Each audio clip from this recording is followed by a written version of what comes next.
Hi, I'm John Chigfry, and today we're talking about how to get a decent steam calliope sound out of your digital piano or digital keyboard.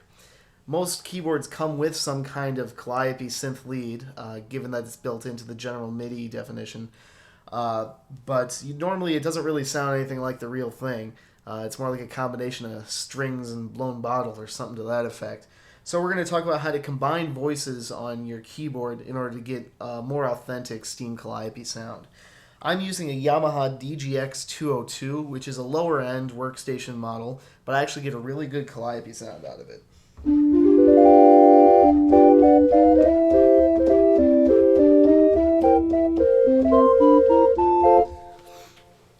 So how I do that is I combine two voices on this thing, the ocarina voice and the shakuhachi voice. I'm going to tell you why exactly I use those voices.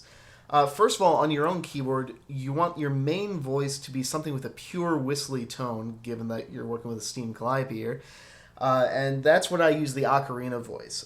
By itself, it's a real good pure tone on this particular keyboard. So that works for me for the steam calliope tone. But what it's missing is what steam calliope players call a chiff, which is the sound of the steam filling the whistle before any tone is actually produced.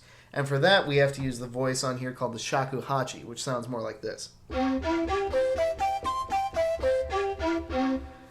clearly, that doesn't really sound anything like a whistle. I think it's actually some kind of Japanese flute.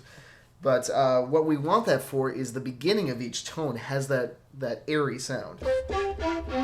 So what we do is we use the ocarina and we couple it with the shakuhachi, but we turn the shakuhachi down to about a third of the volume of the ocarina, so we get this tone that's real pure but still has that chiff at the beginning. It's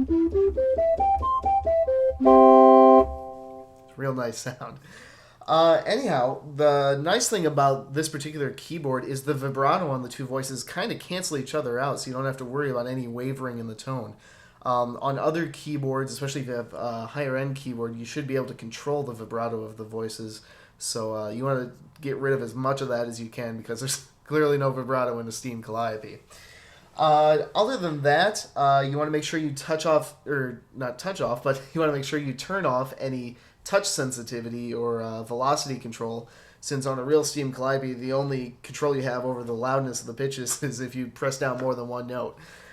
So make sure you turn off any sort of velocity control. Also, you don't want to use any sustain pedal. Playing steam calliope is actually a lot more like playing an organ. If you want a note to sound, you have to hold it down the whole time. That's the only way to get the sound. You can't use any kind of pedal. In addition to that, you want to make sure that you transpose the voices into the right octave.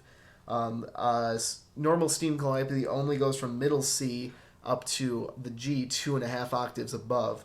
But that's kind of awkward to play on your digital piano, so we shift everything down by turning up both voices by 1 octave, so that we actually play it down 1 octave from here to here.